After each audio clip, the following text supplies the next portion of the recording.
Here's a very cool lineup with two very similar Les Pauls, and they're equipped with, I would say, mm, fundamentally different pickups. Um, let's put it like this. This one is with the stock Greco Screaming 82s, which are PEF types. Uh, I would call them PAF. They like, if they sound, if they smell like PAF, they're PAF after all. They're kind of moderately jangly, and they do one thing. They do this low output vintage type of humbucker sound.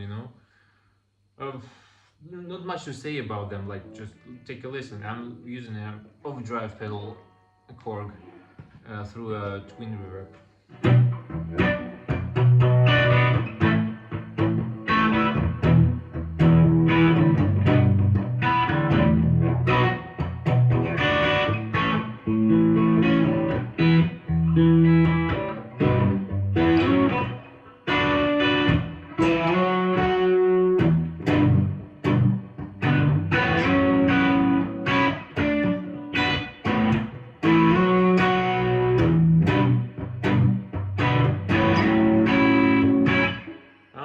Pay attention to how the top end is really on the same dynamics level and on the same level of brightness all the time.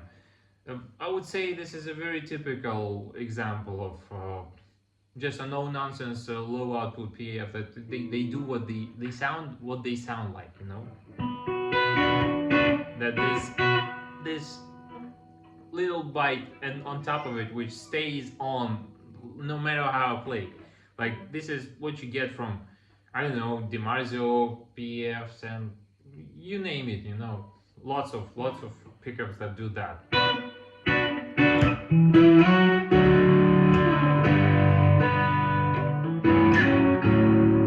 I stay on the bridge pickup completely just to avoid, discrepancies.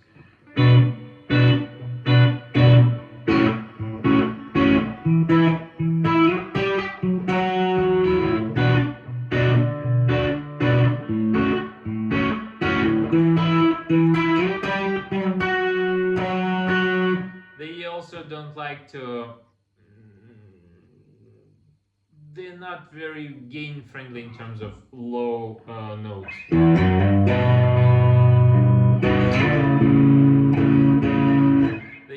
They're what they are, They're nice. But there's also dry 82s, which are replacement pickups for this one. And these are different. These are really different. I'm not gonna comment anything, just take a listen.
fundamental difference is that this pickup becomes what you play, becomes the style you want to put into it. Like, take a listen again.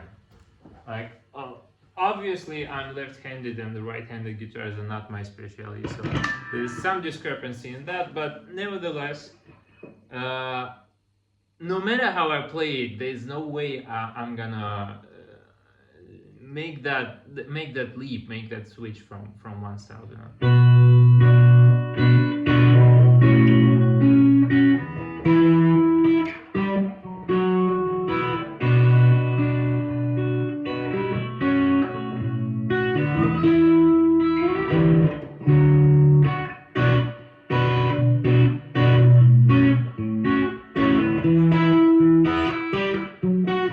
Fundamental frequency of this Screaming 82 stays the same.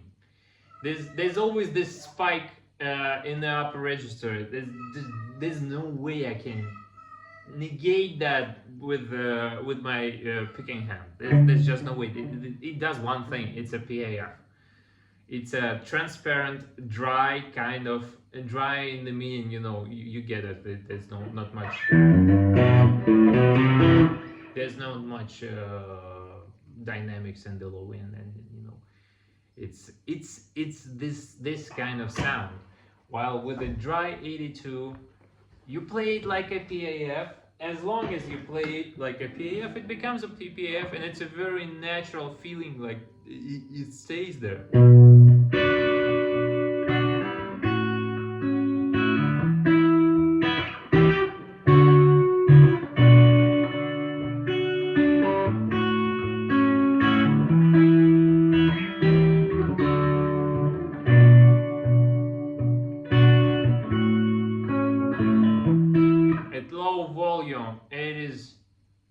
It is a very dark pickup, honestly. If you play it at really low volume, it doesn't punish you with the top end.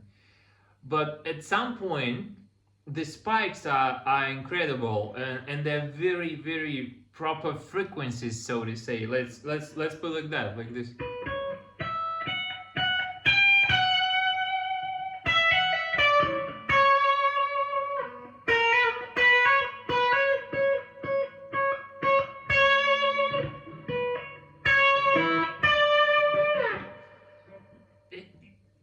It delivers, the second you think that it would be nice if this was a high gain pickup, it is a high gain pickup on demand. But in general, it's a low output pickup as well. It's about 8K or something, 8.5, something like that. And there's nothing really high gain about this pickup, because if I go about let's say neck, and let's say I'm really hard on the bass,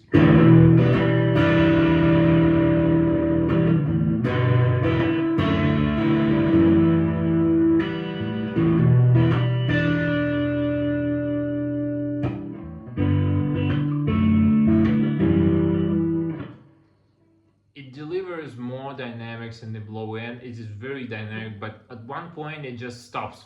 And you get the compression, and you get only the spiked, very tasty spike on the top end. This is basically the line when it becomes a high gain pickup. While other high gain pickups, like you name it, the Marzo or Super Dist as a classic example, it just gives, and the bottom end will punish you all the way through a twin reverb like this. You're just gonna have your window smashed if you are clumsy with the low end.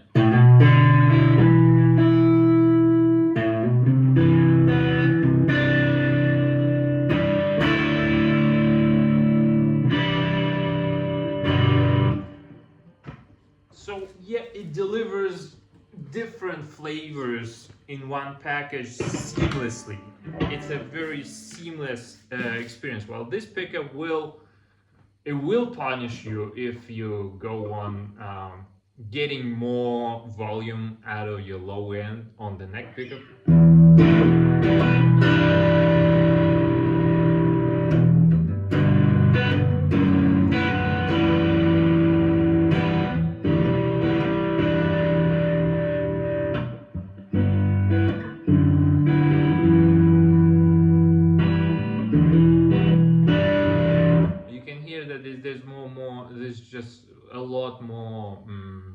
distortion going on, even though it's not a very distortion capable pickup as a PA.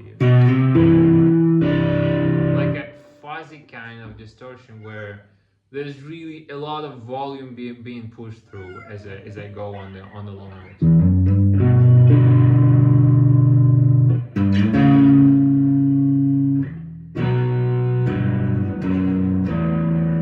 And it becomes kind of messy, and there's no real overdrive to it. By the way, it's on 2. It's a very nice overdrive pedal, by the way. Very rare one, very nice. Well, with something like that, and it's got a cover, by the way. It's got a cover, and it's not not really muddy. Oh, sorry. Sorry. Yeah.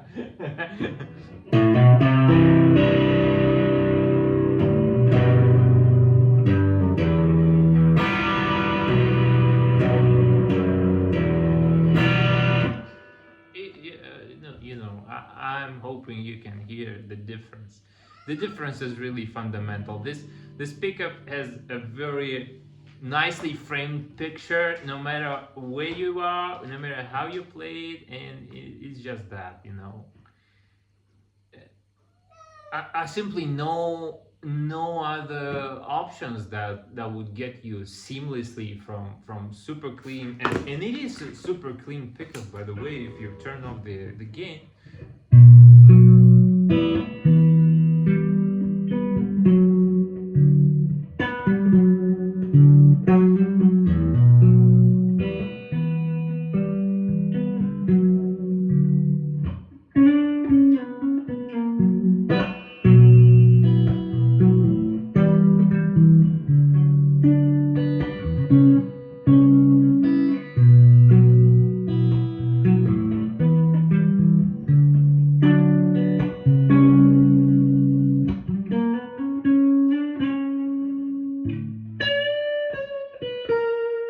It is very, very transparent.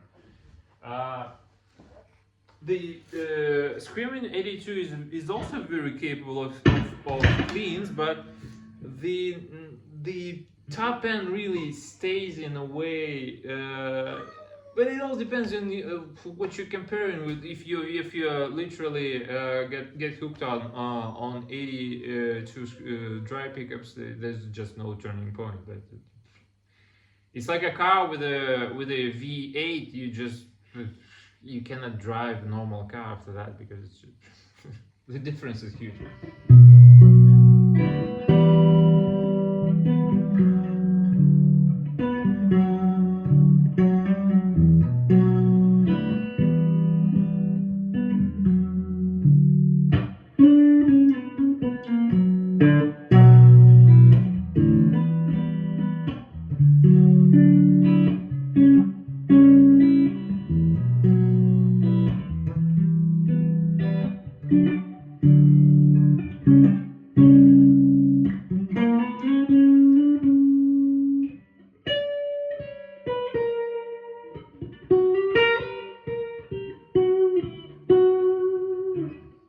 Uh, it's just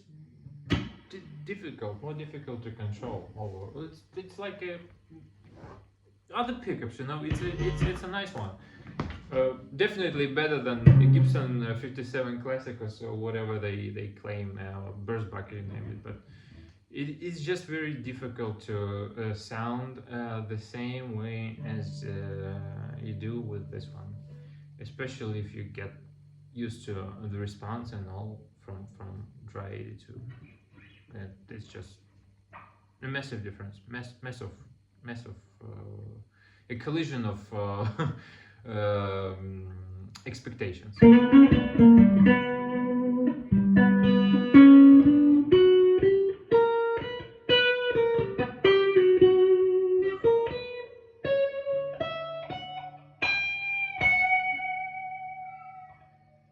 It is both more capable of playing low volume, and it is more capable of delivering really this wall of very tasty high-end compressed dynamics in a very specific equalization form.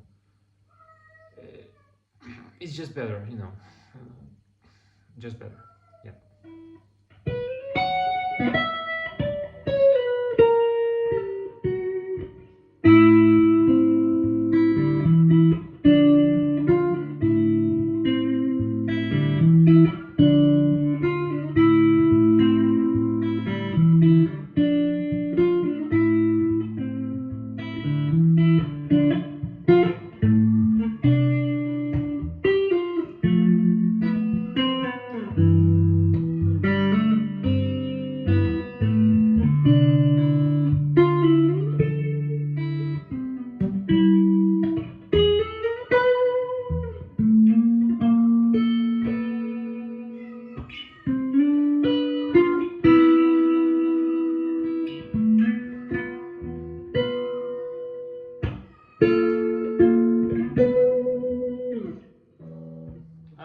I'm very used to this pickup, and there's a reason why these are rare, why these were expensive, and why these are expensive and rare and forged as well. Now they are very often counterfeited.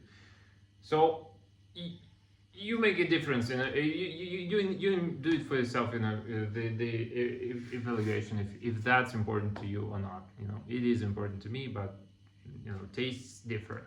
It is both a better pickup for cleans and a better pickup for overdrive as well, and the best pickup for overdrive in my opinion.